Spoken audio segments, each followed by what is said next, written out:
আজকে তো মনে হয় কাজ করতে করতে পাগলই হয়ে যাব। হে এভরিওয়ান, আমি Sagarika, welcome to a new video. আমাদেরকে তো আগের ভিডিওতেই বলেছিলাম আমার ঠাম্মির একটু শরীরটা খারাপ, তাই এখন রান্না বান্নার সব দায়িত্বই আমার। সকালবেলা তাড়াতাড়ি ঘুম থেকে উঠে একটুখানি নিজেকে ওয়ার্ম আপ করে নিলাম, তারপরে চলে আসলাম ফ্রেশ হতে। যখন উঠেছিলাম তখন ওয়েদারটা বেশ ভালোই ছিল, বৃষ্টি পড়ছিল। ফ্রেশ হয়ে প্রথমেই রান্নাঘরে তালাটা খুলে নিলাম এবং রান্নাঘরের লাইটটা জ্বালিয়ে দিলাম। ও তোমাদেরকে আরেকটা কথা বলে রাখি, এতদিন কিন্তু আমি রান্নাঘরে উনুনে রান্না করতাম, বাট কালকে আমাদের গ্যাসটা দিয়ে গেছে, তাই আজকে থেকে গ্যাসেই রান্না করবো। অনেকদিন যেহেতু গ্যাসে রান্না করা হয়নি, তো গ্যাসের জায়গাটা একটু নোংরা হয়েছিল, সেটা একটু পরিষ্কার করে নিলাম আমি রান্না করার আগে। যে হারে গ্যাসের দাম বাড়ছে তাতে মনে হয় না বেশি দিন গ্যাসে রান্না করা হবে। তারপর কাল রাতের বাসি বাসনগুলো রেখে আসলাম কলপারে ধোয়ার জন্য। ঘরে এসে আগের দিন রাত্রেবেলার যে বাসি ভাতগুলো ছিল সেগুলো একটা অন্য জায়গায় নামিয়ে রাখলাম।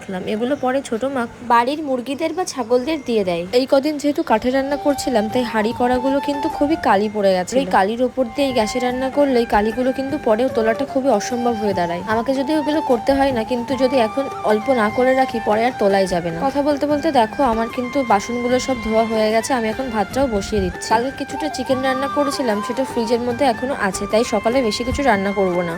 আলু, গাজর আর উচ্ছেগুলো নষ্ট হয়ে যাচ্ছিল, তাই সেগুলো দিয়ে ভাজলাম। আর করেছিলাম চিংড়ি মাছের একটা রেসিপি, কিন্তু নামটা না আমি ঠিক জানি না। চিংড়ি মাছের মধ্যে একটু কাঁচা সর্ষের তেল দিয়ে দিতে হয়। তো এই তো সকালবেলা ঝটপট করে রান্না বান্নাগুলো সব কমপ্লিট করে ফেলেছি আমি। রান্না করার পর একেবারে রান্নাঘরটা পরিষ্কার করে রাখলাম, যাতে কালকে সকালে উঠে আর এত কষ্ট না করতে। এর মধ্যে বাইরে বৃষ্টি শুরু হয়ে গেছিল আর আমি স্নান করে চলে এসেছিলাম পুজো দিতে। সকাল থেকে কিন্তু কিছুই খাওয়া হয়নি, পুজোটা দিয়ে খেতে বসবো। তো আমি এবার কিছু খাওয়া দাওয়া করি, তোমরা কিন্তু পেজটাকে ফলো করো। বাই।